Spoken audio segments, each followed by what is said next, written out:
Good afternoon. My name is Rob Calver, and we are back with another episode of Silence of the Worker. In the past, our episodes have focused on mainly Hispanic workers who have been mistreated on the job, paid cash, not had any workers' compensation. We've talked about some pretty dark and terrible things that happen in the construction world.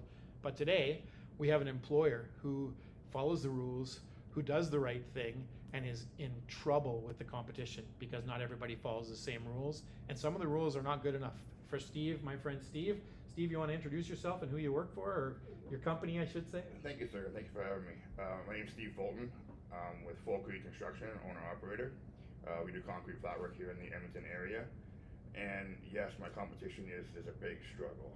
There's a lot of non-certified trades. There's a lot of non-registered trades. And a lot of guys, like I said earlier, just going to Home Depot, grabbing a 2x4 and a mag and calling themselves concrete finishers. What's a mag? Mag is what we use to place the concrete. Okay. Steel is what we use to finish the concrete. Some concrete finishers don't even know that difference of that. So that's why I'm here tonight, is to help. Awesome. Kind of push the. I'm just a lowly iron worker, so you'll get a lot of questions like that. So you came, you started your company, and you thought you would be able to make ends meet. Obviously, you want to have a good company working. How many employees do you have? Right now, we have 7 to 8 employees under Fullcrete umbrella, and then we also have 2 subcontractors that we all join up to do commercial work together. Okay. So at peak, how many people are? We could bring 15 to 20 guys on your site tomorrow to do whatever you have. So. Awesome. So that's about the size of a small to medium sized company in Alberta. Probably a medium size in your industry, but like that's exactly what so many Albertans have done. They've taken the skills that they have. We have a free market here, and they've built a small company. We want those companies, even people don't believe that, but the unions want those small companies to thrive so that we can have young people going into the construction system and making a career out of it. So let's talk a little bit about some of the challenges you face. Some of the challenges we face is, like I said, the uncertified workers. Guys, so for example, I'm bidding a big project, and there's a company bidding against me, and none of the guys are certified. None of the guys have the proper training for it. So therefore, my price is higher. I have 2 red seal finishers, myself being one of them, and our operations manager being another one. So we have all that schooling to go by, and all that knowledge that I'm bidding into my price, because it gives you a better product at the end of the day. Better quality. Better quality, better product. It's not even that, it's better professionalism, and it's better workmanship, taking pride. I can lose my red seal certificate if I don't do things properly. It's the same as in you and I am worker. If you go on the site and you just do whatever the hell you want, they're like, okay, pull that guy's ticket, he's no good. Well, you don't want that because you worked hard for that. For me, I'm proud of my ticket. There's not a lot of red seal or journeyman concrete finishers in Alberta, so I'm extra proud of it. So when we go on site, like, we really want everything to work out perfectly. Where other guys go on site and they don't give a shit, they have nothing to lose. And they can do whatever they want, and okay, that project didn't work out well. All right, on to the next one. And the company name gets burned. Okay, close it, on to the next one. That is the problem. Professional companies don't want that. The capitalism should be that quality carries a value, and when you put your bid in, that quality should be recognized. But across the industry right now, that's not happening. That's not what it is. It's always cheapest price. So that's a big problem we're facing, and it's called, and I'm big on LinkedIn for this, if you want to check that out, it's the lowest bidder. Yeah. To me, because if you win a big project being the lowest bidder, you didn't win nothing, in my eyes. So you got the job, but you took away from all the guys that have paid the extra money for their safety and everything that we just talked about to be able to work in that market. And when they have lower quality, they can't afford the stuff that we afford. I have brand new ride-ons, we have laser screeds, we have everything we need to do your job properly. And then you have a lowest bidder coming in with all the half-ass stuff breaking down during the job, and you wonder at the end of the day, how come this didn't turn out right? So besides the construction phase, what can go wrong if they go cheapest bid and they have this faulty and lower class equipment? What can go wrong for the consumer at the end of the day? Well, let's look at it that way. Your concrete foundation or your concrete slab is the first base besides earthworks of your building. If that fails, everything from there up, the whole structure fails. And to rip out a concrete slab, if it has in-floor heating or piping or the mounted rebar, as an iron worker, you know all about the rod busting that goes into all this. There's a lot of money and a lot of time to redo all this stuff. It can put your project behind months, if not millions of dollars. And obviously this happens all the time. More in the residential side where the Yeah. customer's not happy and you're ripping out the driveway, or the next year because you use steel trowel, you use water to finish, not knowing any different. And now as a homeowner, you spend $20,000-$30,000 on your driveway. Next year you go out and it's all falling apart. Where commercial, they hide a lot of stuff with the grinding and the patching and that just to make the project go on. So. Okay, so one of the major problems and what the main focus of this podcast has been is the abuse of workers.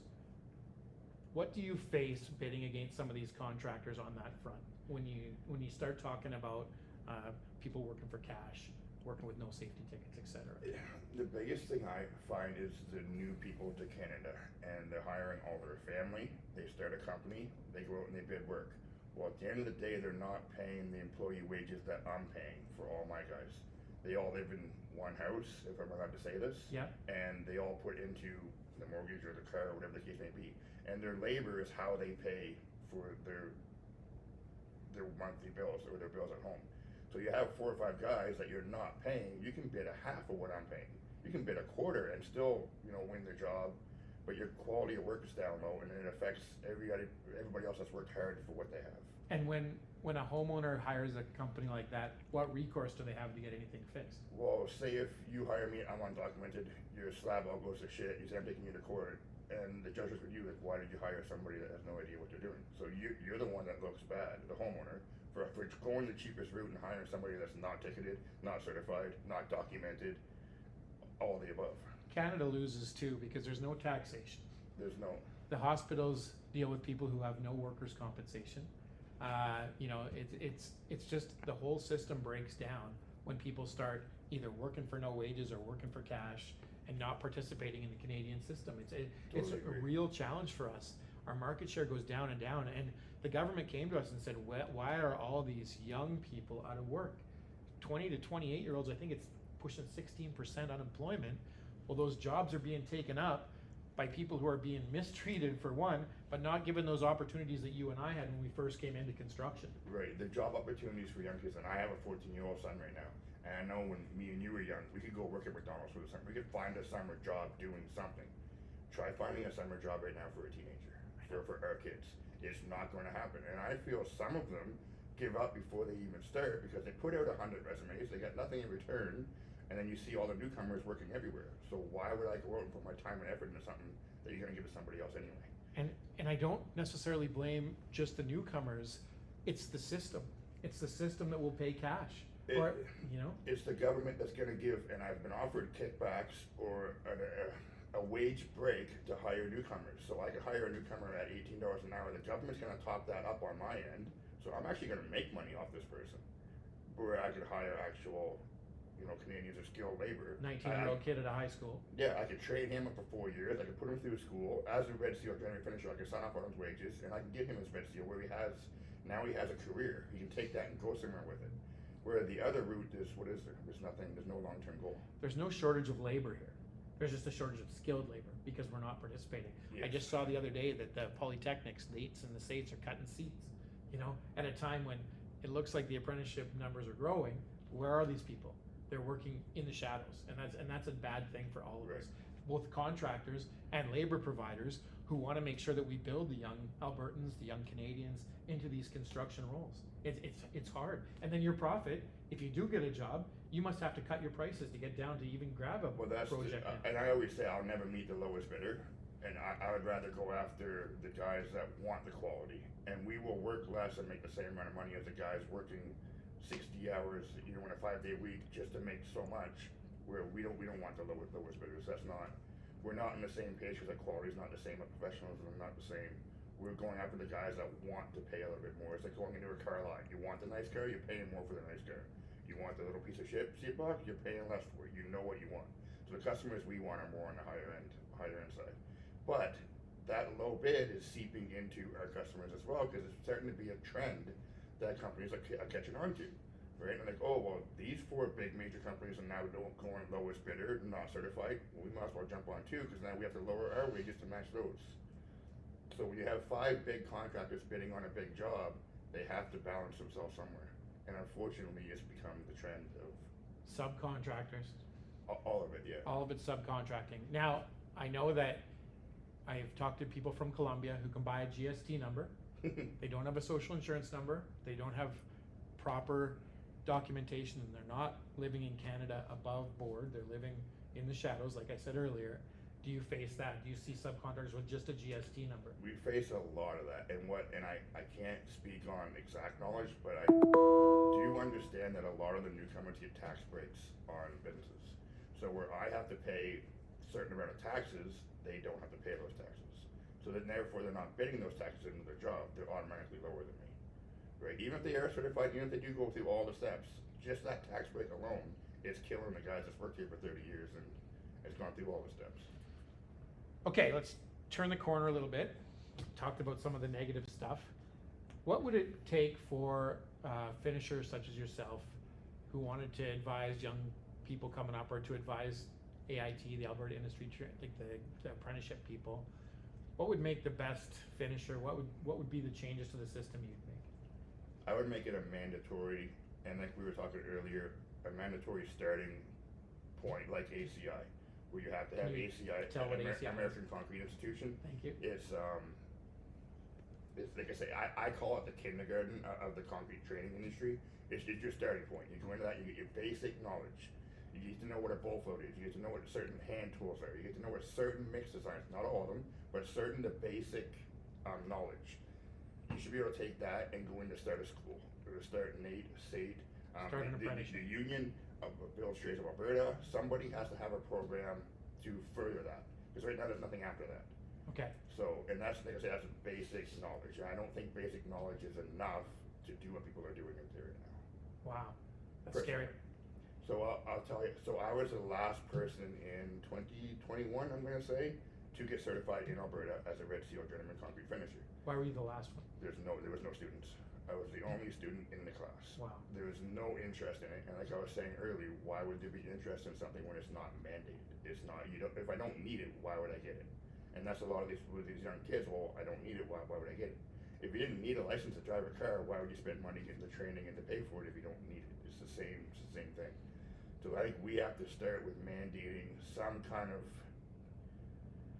I don't know what I'm looking for here. Like an apprenticeship, or at least an apprenticeship path that would get someone to be certified before they can do this work. It's the same as plumbing, electrical, all that stuff. Yeah. You cannot do stuff in your house without a certified plumber, or without a journeyman plumber, or journeyman electrician. You can't put a panel into your house and get it signed off on by an inspector without a journeyman installer. Why is concrete any different when that's the main part of your house? It is your concrete, your foundation, your slabs, your driveways, your sidewalks. There's a lot more concrete in your house than there is electrical wire or plumbing. But it's disrespected to shit on it as a trade. So it's the wild, wild west right now. Exactly. There's nobody checking certifications. There's not at all. Not at all. Crazy. There's nobody checking work. There's nobody. If you go in and do a pad, you have to saw cut it a quarter of the depth. There's nobody going in and checking that. Hey, did you do it right? There's nobody in Alberta going back. There's no inspectors. There's no nothing to check all that small stuff that nobody even thinks about.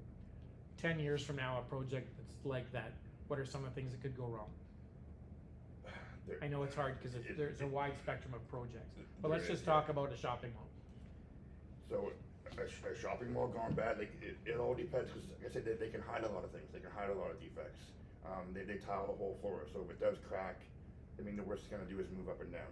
Okay. So they have new tenants come in every month. They do tenant improvements. They do a little bit of grinding here, a little bit of grinding there. The building keeps going. Even though they may have water coming up through, they may have this, they may have that. If the floor was done properly, tied in properly with the proper compaction, and all the testing go through, and even we're starting to get rid of saw cuts now, because we noticed that when saw cuts put together, they break, and the pad wants to fall apart. So now we're going into more of a seamless joint system that is not really in Alberta yet, but it's all over the UK, it's all over the southern states, where you no longer have that future problem of But if we don't have certified people, who's gonna pick up those new adaptations to the technique? When you're not certified, you're not interested in learning anymore, right? If you're certified, you're probably interested in taking your certification to the next level. So I wanna go get my blue seal now to add to my red seal. Because once you get something, it's like a goal. Oh, I want something else. I want something else. It's the same as getting that nice car. I want a nicer one. I find education should be the same way. And if you cut off those steps, well, there's no further to go. People won't join in to begin with. That's the way I feel I about gotcha. it. No, it makes sense. Right? Like, so I'm always trying to expand my education to learn more and learn more and learn more and better myself and better the quality of work we can give to our customers. And there should be a return on that. There should be a return on that, but unfortunately there's not. If things don't change over the next while, I know you're not somebody that just packs in and gives up, but what are the challenges you're gonna face? It's gonna be low. It's the money thing. It's gonna be the issue. People are gonna go out doing it cheaper and cheaper because the more people you have into a trade, the cheaper the prices go down. It's natural. It's the way it works. If you have 5 guys that are good in a trade, they can say one price. That's it. Set the price. Now you have 30 guys in the trade. They're fighting against each other for crumbs. There's a lot of work, but there's not that much work. So now the prices are going down lower and going down lower, and every year it's gonna keep dropping until, we're just working to work now. And while labor isn't the main focus of Joe Albertan, small businesses are, and you are, yes, a tradesman, but you're Yes. also a small business owner. Correct. Yes. And in order for you to thrive and survive, there needs to be some changes made. There needs to be a recognition of quality, safety, and performance. And right now, there just doesn't seem to be. There's no mandates. There's no need for nothing. Like I say, you can hire anybody from. Like I say, I use Home Depot as nothing to Home Depot, No. but I use that as their. In the parking lot of Home Depot. Exactly, right? You see it a lot in the States, right? The Mexicans and Yeah. everybody, that's where they find work, so that's why I use that as an Yeah, example. well, we have that example going on right now. There's a building right behind the legislature where we had some of our organizers down there talking to workers. They're abating asbestos with no masks. Yeah, and they basically killed those people. There was 30 of them at one point, taking asbestos off of old pipes, doing a reno in a building. Like, so do you think that could happen in your trade? Not so much the asbestos, but the safety? Oh, 100%. Like the silica dust and the saw cutting and everything that goes into the concrete burns. If you don't know about all that, like the MSDS and everything, and I want to say every year, but every week they're putting more chemicals into the concrete. And if you're not up to date on that stuff, how are you gonna know? Yeah. So we used to have, like, as we were young, a little bit of concrete burns on our shins, and we laugh it off and keep going. But now these new chemicals they're putting in could cause a lot more damages, and the long-term damages that we don't even know about because the chemicals are new. Much like working in the mines or working with asbestos back in the day, I've buried a lot of iron workers with COPD and asbestosis and all the different diseases that those caused. Well, of course. And now we have people that can't even read an MSDS sheet, being abused, not being told any of this stuff, and they're not using the proper protective gear. Well, yeah, they can't even read the English on the sheet to begin with, some of them, right? And it's MSDSs are in English, and that's from this WIMA system, and it's a challenge for us. It's a challenge to watch these workers, because again, we are the unions, we're the building trades unions. It's tough to see workers being treated this way with no recourse. And while it's not always the company's fault, there's good companies out there. The leadership of some of these companies that will bring on 6 people they know don't have the proper ability to look after themselves is a terrible thing for society. It's terrible for construction. I totally agree, and I want to touch base how you said that we're missing MDS is in English. The world we live in right now is sad because instead of educating people on the English, they'll just change it to adapt to whoever worker is reading it. If there's 5 different languages or they'll just change the languages on the MSDS. Instead of changing the training to match what we have in our standards, they will just change theirs.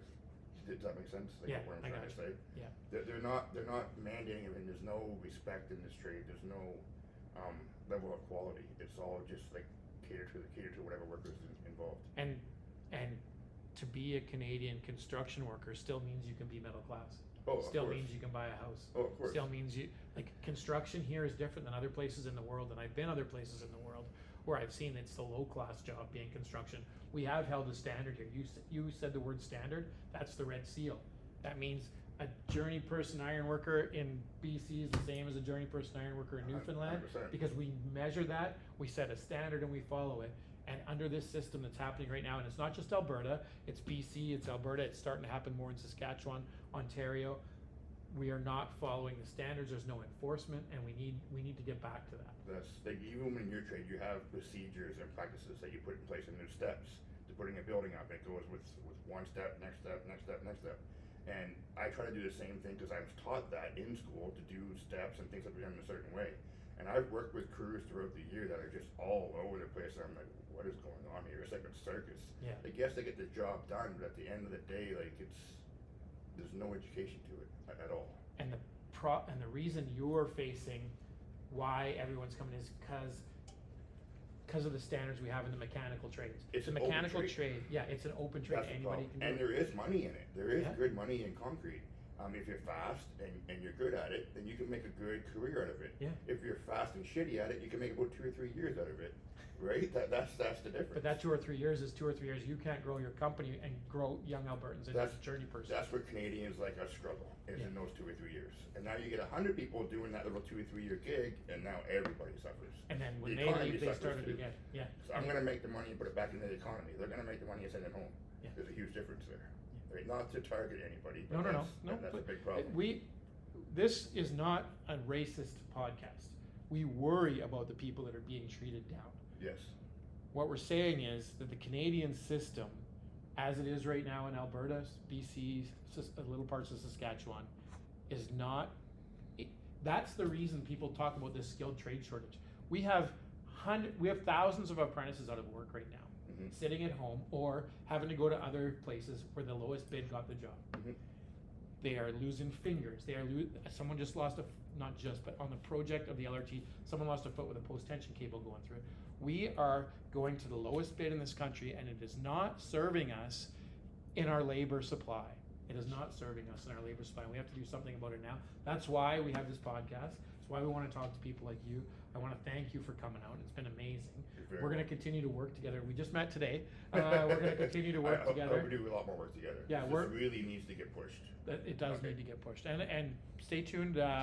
Documentary coming out soon, talking about some big industrial projects. They're going to be looking at bringing on hundreds of undocumented workers that are going to be ripe for abuse.